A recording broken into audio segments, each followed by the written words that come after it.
여러분, 성경에 의하면 하나님이 직접 만드신 두 공동체가 있습니다. 그 중에 하나가 가정입니다. 창세기에 의하면 가정은 하나님이 직접 세우신 공동체로 그렇게 이야기를 합니다.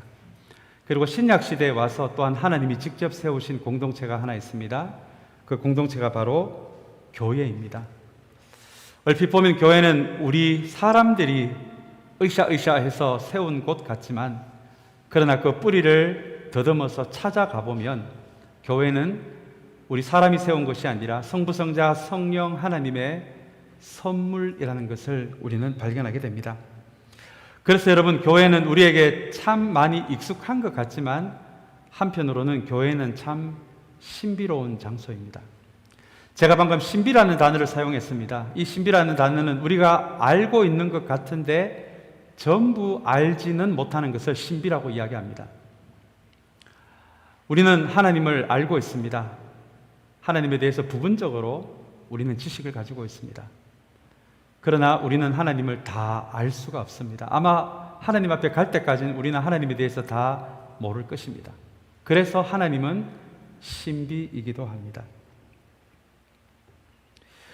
우리는 이 교회가 신비한 곳이고 우리 하나님이 신비한 분이시기에 우리는 이 신비 앞에서 겸손할 수밖에 없습니다.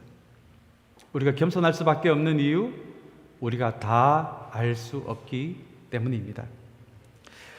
여러분, 교회를 겉으로 보시면 이 교회를 이끌어가는 리더들이 있는 것 같습니다. 모두 섬기는 리더들입니다. 교회 리더들은 군림하는 리더가 되었어도 안 되고 그렇게 될 수도 없습니다. 교회를 이끌어가는 리더들은 모두 섬기는 리더들입니다. 그러나 여러분, 교회를 가만히 들여다보시면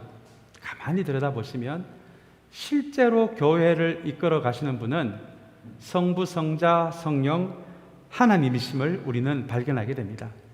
여러분, 이것이 교회가 가지고 있는 최고의 신비입니다.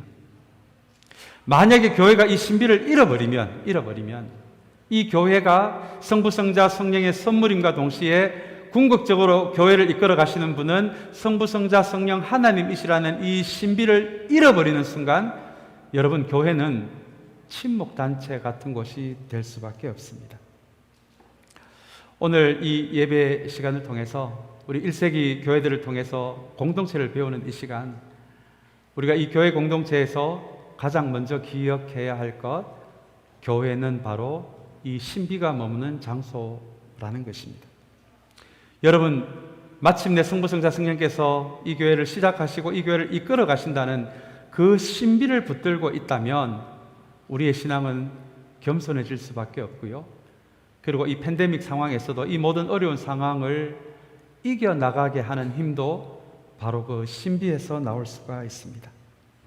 오늘 이 말씀을 시작하면서 사랑하는 여러분, 다시 한번 우리 참사랑교회, 우리가 세운 것이 아니라 성부, 성자, 성령 하나님께서 세우셨고 우리가 이끌어가는 것이 아니라 성부, 성자, 성령께서 이끌어 가시는 교회라는 이 신비를 꼭 기억하는 우리 모두가 되시기를 주님의 이름으로 축복합니다.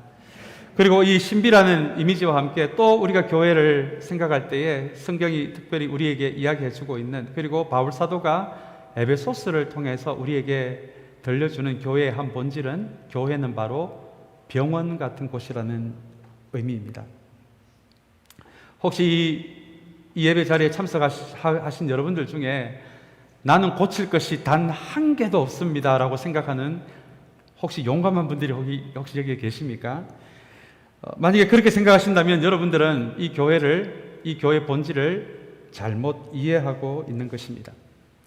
우리는 예수님을 우리의 주님으로 고백하는 동시에 크리스찬이 되었고 하나님의 자녀가 되었지만 우리는 주님이 다시 오실 그날까지 여전히 우리 안에는 자기중심성이 있을 것입니다. 우리의 본성도 예수를 믿었음에도 불구하고 우리의 본성도 두 눈 시퍼렇게 뜨고 아마 우리 마음에 살아있을 것입니다. 교회에 와서 저분은 참 강하게 보이지만 한 시간이라도 앉아서 이야기하다 보면 여러분, 연약한 부분을 가지고 살아가는 분이 단 한 분도 없다라는 생각이 무너질 정도로 모든 사람 안에는 연약한 거 한두 개씩은 다 가지고 살아가고 있습니다. 저희 멘토 되시는 목사님이 제게 이런 얘기 하시더라고요. 이 목사 나이 50 넘으면 원수도 한두 명은 마음속에 데리고 산다 그러시더라고요. 해결이 안 되는 원수 한두 명 여전히 우리는 우리 속에 데리고 살고 있습니다. 욕망과 탐욕이 없는 사람이 이 세상 가운데 한 명도 없다? 여러분, 저는 그렇게 생각하지 않습니다. 크리스찬인 우리들에게도 조금이나마 나름의 욕망과 탐욕은 다 가지고 살아갑니다. 그래서 성경은 주일날 예배를 드리러 오는 이런 모습을 가지고 예배를 드리고 오는 우리를 향해서 환자라고 이야기합니다. 교회는 바로 이런 우리들이 말씀과 성령으로 치료와 회복이 일어나는 이 병원 같은 곳이다 라고 특별히 에베소서는 그렇게 우리에게 이야기하고 있습니다. 가끔 가다가 그런 분들이 계세요. 저도 담임을 10년째 우리 타다 보니까 우리 지난번 교회와 함께 가끔은 참 너무 답답해 하시면서 목사님, 저 사람은 내가 도저히 이해가 되지 않습니다. 우리 김 장로님 도저히 이해가 되지 않습니다. 박 권사, 저분은 제가 아무리 이해를 하려고 해도 이해가 되지 않습니다. 그런 분들이 가끔 계세요. 여러분, 그런 생각이 들 때마다 이 교회는 병원이라고 여러분 한번 그렇게 생각을 하시기를 바랍니다. 그런 분이 여러분들 눈에 보일 때마다 아, 저분도 치유가 필요한, 나처럼 치유가 필요한 환자구나 이렇게 생각하시면 아마 조금 더 견딜 힘이 생기실 것 같습니다. 아마 이 교회가 신비가 되고 병원이 된다라는 거, 어쩌면 이것이 바울 사도가 이 에베소서 전체를 통해서 에베소 교인들에게 들려주고자 하는 이야기입니다. 우리는 지금 1세기 교회들을 통해서 특별히 공동체 의식이 희미해져 가고 있는 이 팬데믹 시간을 보내면서 다시 한번 우리가 붙들어야 할 공동체의 가치가 뭔지, 공동체의 본질이 무엇인지를 배우고 있습니다. 우리 지난 2주 동안에는 데살로니가 교회를 통해서 공동체가 무엇인지 배웠다면 우리 오늘 그리고 다음 주까지는 에베소 교회를 통해서, 그리고 마지막 주에는 우리 초대 교회를 통해서 그 모습을 살펴보고요. 우리 마지막 주일 우리 저녁에는 우리 관심이 있으신 분들 초대 교회 우리 체험의 시간으로 함께 공동체가 어떤 곳인지를 함께 붙들기를 원합니다. 여러분, 이 에베소 교회는 지금 터키 지역에 위치한 교회입니다. 아시아 지역과 유럽 지역에 이렇게 걸쳐 있는 지역이 터키입니다.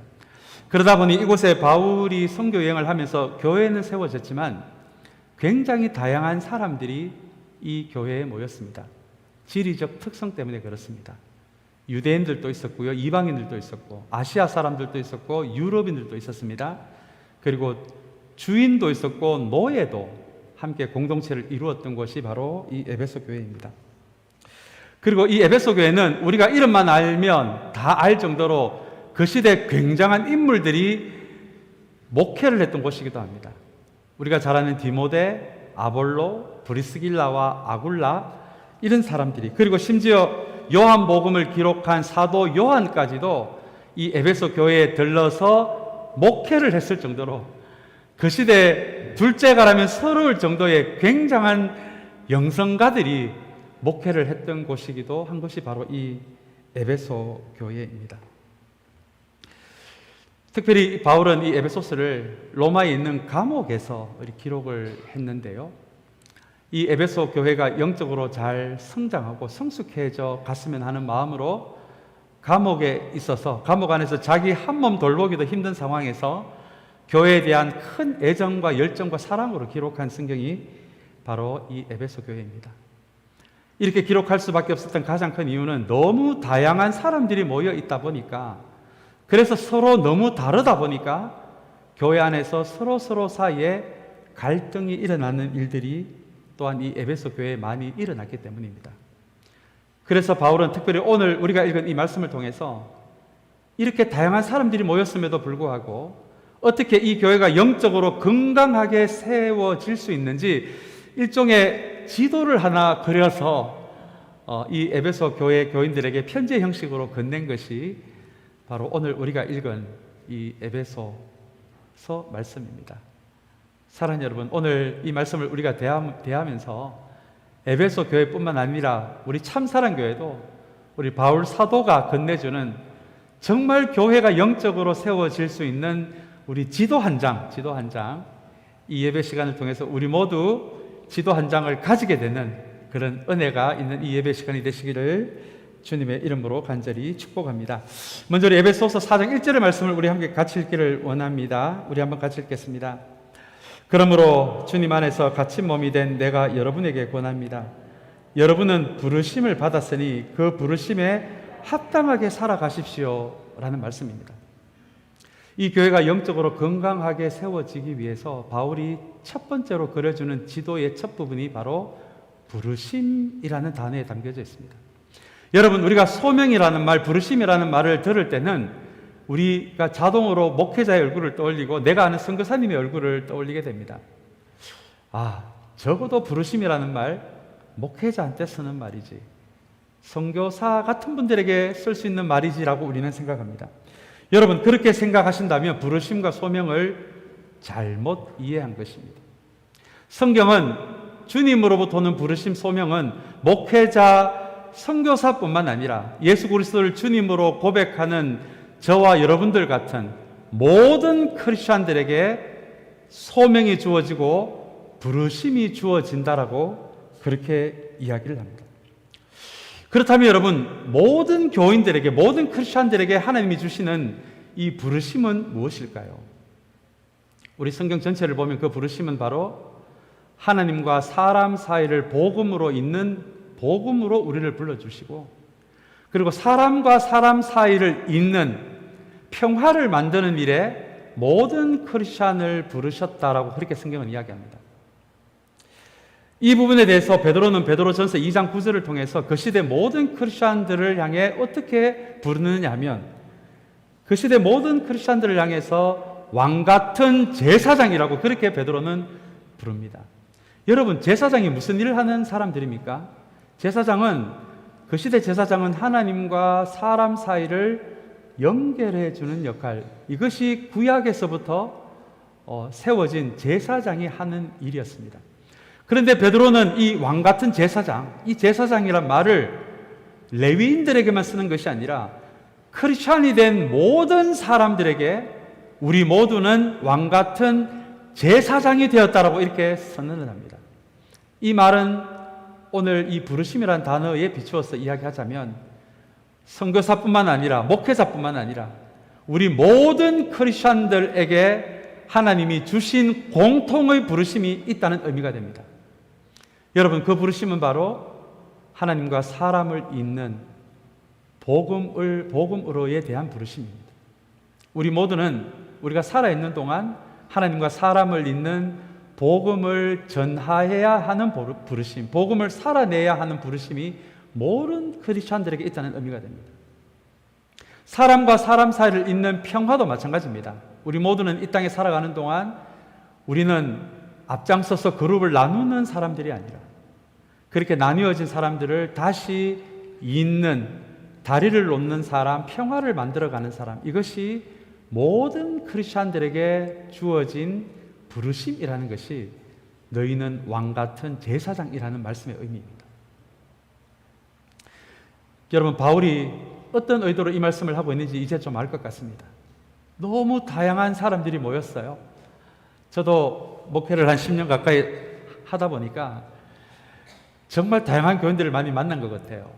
성격이 급하신 분, 느리신 분, 이야기를 하는데 직설적으로 말을 하시는 분, 어떤 분은 빙빙 돌려가지고 집에 가서 한참을 생각해, 그런 의미구나, 그렇게 말씀하시는 분들도 계셨습니다.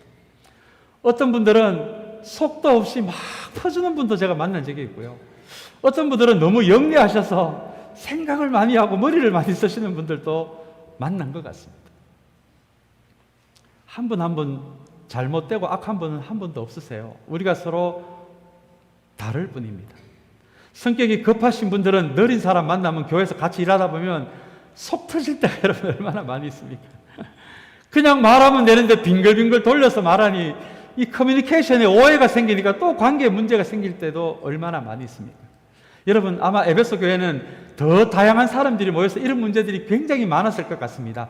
그래서 바울은 오늘 이 에베소 교인들에게 우리가 영적으로 건강하게 세워지는 첫 번째 방식으로 우리가 서로 다름에도 불구하고 우리에게 주어진 부르심은 동일하다라고 그렇게 이야기하고 있는 것입니다. 여러분, 이 시간 우리 예배 시간이지만 우리 옆에 사람 우리 한번 처음 보시는 분은 보시지 마시고요. 좀 익숙하신 분 한번 옆에 있는 분 한번 보시기를 바랍니다. 여러분과 완전히 다른 사람입니다. 그러나 우리가 하나 기억해야 할 것은 그럼에도 불구하고 주님께서 우리에게 주신 부르심은 동일하다는 것입니다. 그 부르심은 동일하다라는 생각이 들 때 나보다 다른 저 사람에게도 동일한 부르심이 있다라는 그 생각을 우리가 가진다면 우리 교회 안에서 참된 하나됨이 시작될 수 있다라고 하는 것이 1절에서 말하는 부르심에 관련된 말씀입니다. 우리 에베소서 이어서 2절 말씀도 우리 한번 읽도록 하겠습니다. 우리 2절 말씀 우리 한번 같이 읽겠습니다. 겸손함과 온유함으로 깍듯이 대하십시오. 오래 참음으로써 사랑으로 서로 용납하십시오. 여러분, 성경에 깍듯이 대하라라고 하는 말이 혹시 있었는 줄 여러분 알고 계셨습니까? 예, 에베소서 4장 2절입니다. 서로서로를 깍듯이 대하라고 이야기를 합니다. 왜요? 우리 모두는 서로 다르지만 동일한 부르심을 가지고 있는 사람들이기 때문에 그렇습니다. 때로는 나와 달라서 답답하기도 하고 오해가 일어나는 곳이기도 하지만 여러분, 그럴 때마다 우리 모두에게는 동일한 부르심이 있다는 것을 기억하는 우리 모두가 되시기를 바랍니다.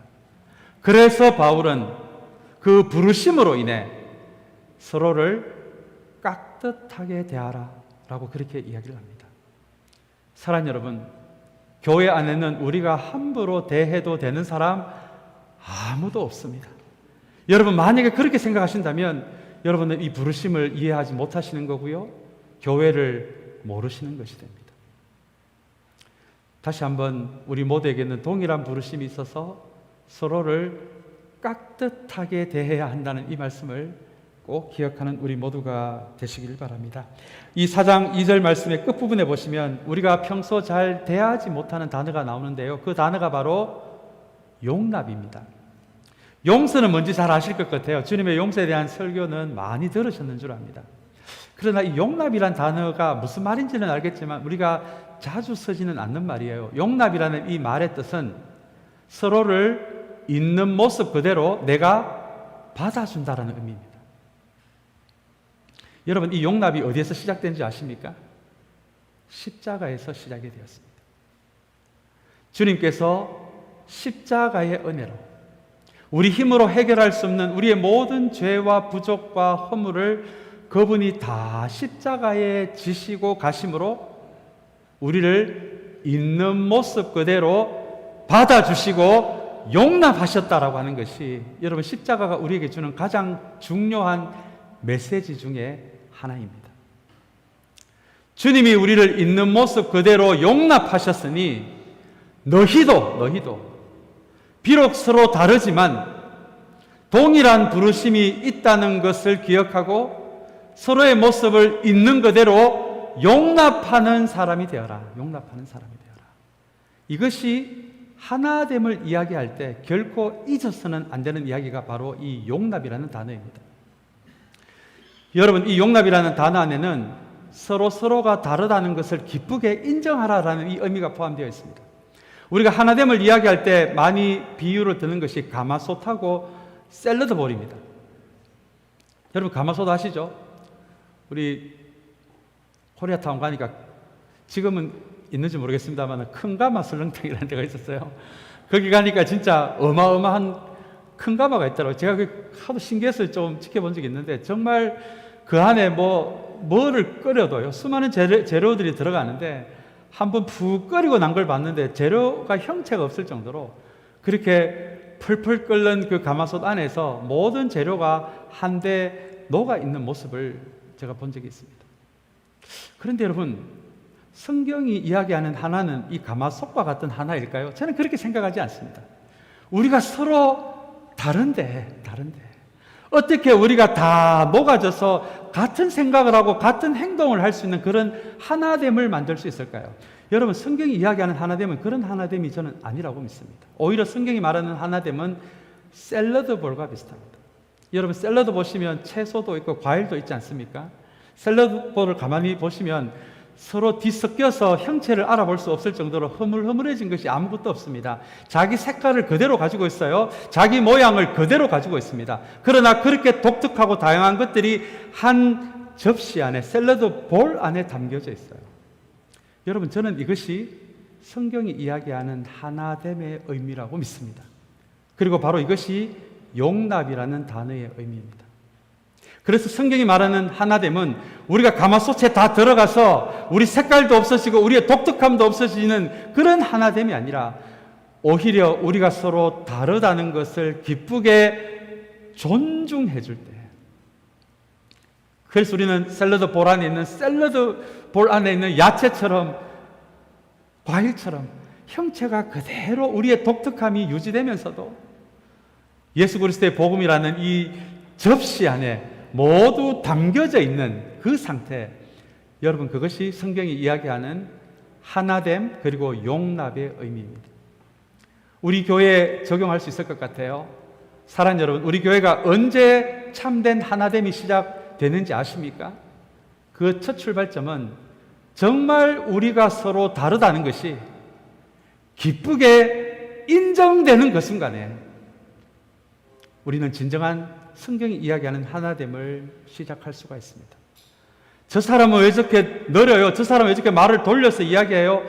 여러분, 하나님한테 물어보셔야 됩니다.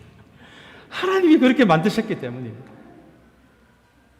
그래서 우리는 모두 다르지만 하나님이 만드셨기에 서로가 다르다는 것이 기쁘게 인정될 때, 서로에 대해서 있는 모습 그대로 용납할 때 비로소 하나됨이 시작될 수 있다는 것, 여러분, 이것을 반드시 기억하는 우리 모두가 되시기를 주님의 이름으로 축복합니다. 우리 이어서 우리 에베소서 4장 3절 말씀 우리 또 한번 같이 읽기를 원합니다. 우리 한번 같이 읽겠습니다. 여러분을 평화의 띠로 묶어서 하나가 되게 해주신 것을 힘써 지키십시오. 우리 이어서 4절에서 6절까지 말씀도 함께 읽겠습니다. 굉장히 중요한 말씀입니다. 그리스도의 몸도 하나요 성령도 하나입니다. 이와 같이 여러분도 부르심을 받았을 때에 그 부르심의 목표인 소망도 하나였습니다. 주님도 한 분이시요 믿음도 하나요 모든 것을 통하여 계시고 모든 것 안에 계시는 분이십니다. 라는 말씀입니다. 우리는 비록 다르지만 이 샐러드 볼처럼 우리를 감싸 안고 계시는 주님도 한 분이요 성령도 한 분이요 하나님도 한 분이시고 우리의 믿음도 하나이고 부르심도 하나이고 우리가 예수를 믿게 됐을 때 받는 세례도 하나이다라는 말씀입니다. 여러분, 성경 어디에 하나됨에 대한 중요성을 이보다도 더 신비롭게 말씀하는 구절이 없을 정도로 이 말씀은 우리가 평생 기억해야 할 말씀입니다. 우리가 하나 되어야 하는 이유, 수백 가지 이유를 말하기보다 우리가 하나 되어야 하는 이유, 주도 한 분이시요 성령도 한 분이시요 하나님도 한 분이시라는 이 말씀, 여러분, 이 신비를 꼭 붙들게 되는 우리 모두가 되시기를 간절히 소망합니다. 여러분, 그래서 교회는 하나됨보다 더 중요한 것이 없습니다. 우리의 섬김보다도 더 중요합니다. 우리 교회의 미래에 대한 프로젝트보다 더 중요합니다. 우리 교회가 가지고 있는 비전보다도 이 하나됨이 더 중요합니다. 왜냐하면 하나님이 한 분이시고 성령님이 한 분이시고 주님이 한 분이시기 때문입니다. 그래서 교회 안에서 우리가 열심히 일할 때 만약에 그 열심이 하나됨을 깨트리는 결과가 일어난다면 여러분, 그 열심을 멈출 수 있어야 합니다. 우리가 아무리 생각하는 우리 교회 너무너무 중요한 프로젝트이고 우리 교회 미래와 관련된 일이라고 할지라도 이 일을 통해서 혹여 교회 안에 하나됨이 깨어지는 일이 벌어진다면 여러분, 우리는 그 일을 멈출 수 있어야 합니다. 왜냐하면 하나님이 한 분이시고 주님이 한 분이시고 성령님이 한 분이시기 때문입니다. 우리가 이것을 기억한다면 우리의 일보다도 우리의 열심보다도 우리의 봉사보다도 우리의 직분보다도 사랑하는 여러분, 우리의 하나됨을 하나님이 가장 소중히 생각하신다는 것을 다시 한번 붙들게 되는 우리 모두가 되시기를 주님의 이름으로 축복합니다. 이제 우리 11절 12절 말씀 우리 한번 같이 읽겠습니다. 11절 12절 말씀 우리 한번 같이 읽겠습니다.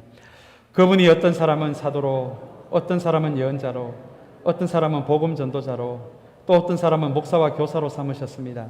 그것은 성도들을 준비시켜서 봉사의 일을 하게 하고 그리스도의 몸을 세우게 하려고 하는 것입니다는 말씀입니다. 11절에 나오는 직분은 특별히 그 시대 많은 직분 가운데 가르치는 일과 연관이 있는 직분들을 바울은 언급을 하고요.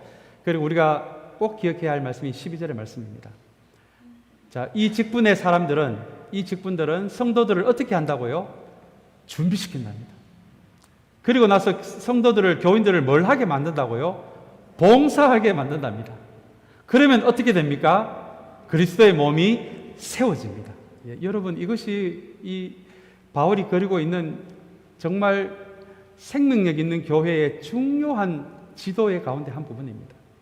먼저 우리가 한 부르심을 받았다는 걸 기억하는 것입니다. 서로 용납하는 것입니다. 서로 하나 되는 것입니다. 그리고는 그 다음에는 하나 된 채로 가만히 있으면 안 되고 준비가 되어야 한다라고 이야기를 합니다. 공동체가. 여러분, 준비라는 이 헬라 단어에 보시면 어떤 의미가 있냐면 복합 골절된 부분이 다시 아주 정교한 외과 의사에 의해서 아주 뼈가 여러 군데 부서진 부분이 다시 제자리에 아주 치밀하게 원상태로 조립하는 것을 준비라고 이야기합니다.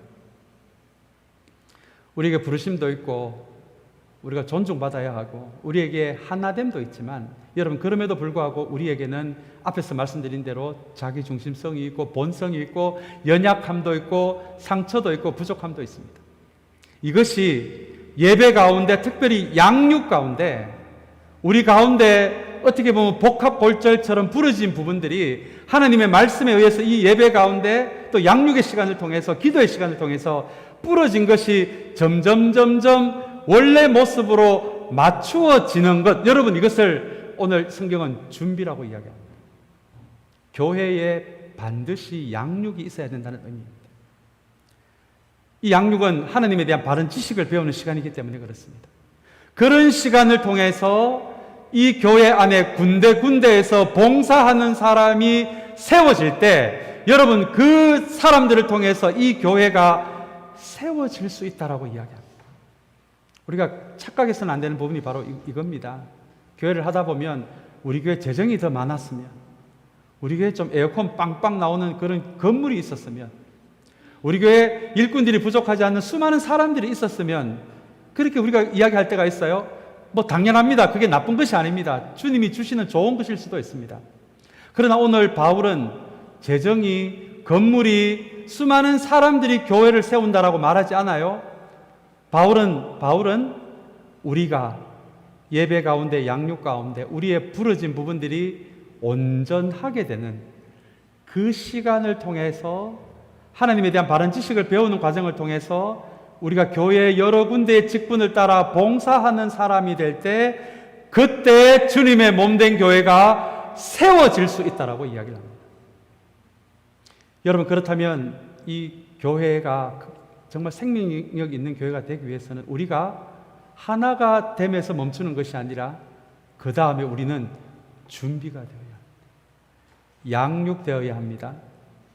우리의 아픈 부분이 치유가 되어야 합니다.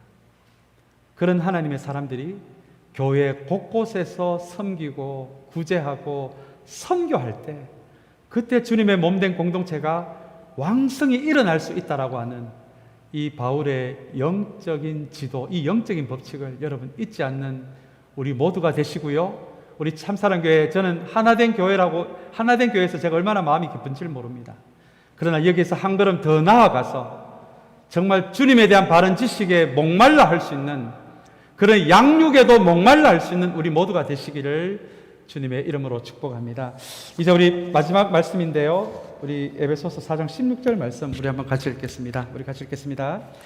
온몸은 머리이신 그리스도께 속해 있으며 몸에 갖추어져 있는 각 마디를 통하여 연결되고 결합됩니다. 각 지체가 그 맡은 분량대로 활동함을 따라 몸이 자라나며 사랑 안에서 몸이 건설됩니다. 여러분, 정말 아름다운 말씀입니다. 이게 지도의 클라이막스입니다. 바울은 여기서 아주 놀라운 비유를 들어요. 우리는 주님의 뭐라고요? 몸이랍니다. 몸. 그러면 주님은 우리의 뭐가 됩니까? 머리가 됩니다. 여러분, 이게 정말 제가 이 부분을 읽으면서 진짜 바울은 천재다라고 생각했던 부분이에요. 그렇게 주님과 우리와의 관계를 우리 인간의 몸 가운데서 머리와 몸의 관계로 설명을 합니다. 여러분, 머리와 몸이 분리가 되면 어떻게 됩니까? 죽는 거예요. 죽는 거예요.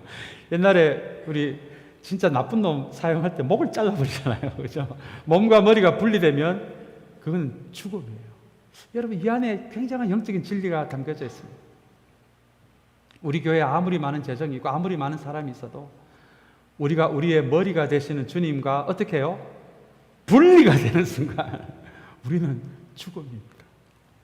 왜냐하면 교회는 우리의 몸은 우리를 머리라고 말하지 않아요. 몸인 우리는 머리이신 예수 그리스도와 연결이 되어서 영적인 모세 혈관을 통해서 예수님의 진리와 예수님의 생명과 예수님의 은혜가 몸으로 왕성하게 지속적으로 흘러 들어오는 교회가 될 때 그 교회가 진짜 아름답게 세워질 수 있는 교회다라고 오늘 바울은 이야기하고 있는 것입니다. 우리가 착각해서는 안 되는 부분이 있습니다. 제가 가끔 이렇게 목회를 하다 보면 이걸 반대로 생각하시는 분들이 계세요. 주님이 우리의 몸이고 우리가 머리로 알고 있는 분이 계세요. 그래서 머리가 하는 역할처럼 우리가 계획하고 우리가 뭐 다 생각하고 그래서 주님, 우리가 다 계획하고 생각할 테니까 주님은 우리가 생각한 일, 우리가 계획하고 있는 일 그저 열심히 도와주기만 하십시오. 여러분, 큰일 납니다. 머리, 몸 바뀌면 그건 괴물이에요. 괴물. 교회가 될 수가 없어요. 그래서 바울은 이 마지막 부분에 있어서 정말 교회가 건강하게 세워지기를 원한다면 서로에게 동일한 부르심이 있다. 서로를 용납해야 한다. 하나 되어야 한다. 양육되어야 한다. 그리고 마지막으로 주님과 어떻게 해요? 척 붙어 있어야 한다. 붙어 있어야 한다. 머리와 몸이 떨어지는 순간 우리에게 아무리 많은 재정이 있고 우리에게 아무리 많은 사람이 있어도 그 공동체는 죽은 공동체가 될 수밖에 없다는 것입니다. 사랑하는 여러분, 이것이 1세기 에베소 교회를 통해서 배우는 영적 진리입니다. 우리 참사랑교회 주님과 딱 붙어 있는 교회가 되시기를 주님의 이름으로 축복합니다. 그리고 오늘 이 말씀 보시면 마디라는 단어가 나옵니다. 마디는 관절이에요. 제가 이 마디를 묵상하고 얼마나 제 무릎을 쳤는지 모릅니다. 우리가 붙어 있기만 하면 다 될 줄 알았는데 그게 가장 중요하지만 오늘 바울은 교회 안에 마디도 있어야 한다라고 이야기를 해요. 이 마디는 관절입니다. 관절은 몸의 부위와 부위를 잇는 역할을 합니다. 그래서 팔과 몸을 잇는 어깨 관절이 있고요. 아래 다리와 윗다리를 연결하는 무릎 관절이 있습니다. 이렇게 관절은, 마디는 잇는 역할을 합니다. 여러분, 이게 정말 중요한 역할입니다. 교회 안에는 사람과 사람을 이어주는 마디와 같은 사람이 많아야 한다. 이렇게 피스메이커들이 많아야 된다. 이쪽 사람 감정이 상해서 말을 하지 않을 때 마디가 가서 이 두 사람을 이어주는 역할. 여러분, 이것이 바울이 이야기하는 마디입니다. 우리가 주님과 붙어 있어야 하지만 교회 안에 이 마디 역할을 하는 피스메이커들이 많아질 때 이 교회가 몸이 자라고 사랑 안에서 몸이 건설될 수 있다라고 바울은 이야기합니다. 사랑하는 여러분, 우리 참사랑교회 주님과 붙어 있는 교회가 될 뿐만 아니라 마디와 같은 역할을 하는 사람들이 우리 교회에 수없이 일어나는 그런 교회가 되시기를 주님의 이름으로 축복합니다. 하나가 되고 성장하는 교회, 이 교회가 우리 바울 사도가 1세기 교회인 에베소 교회를 향한 꿈이었다는 것을 기억하면서 우리 참사랑 교회도 하나가 됨과 동시에 성장할 수 있는, 그 자리에 멈추는 것이 아니라 성숙해지는 그런 아름다운 교회로 잘 세워져 가시기를 주님의 이름으로 축복합니다. 우리 시간에 같이 기도하겠습니다.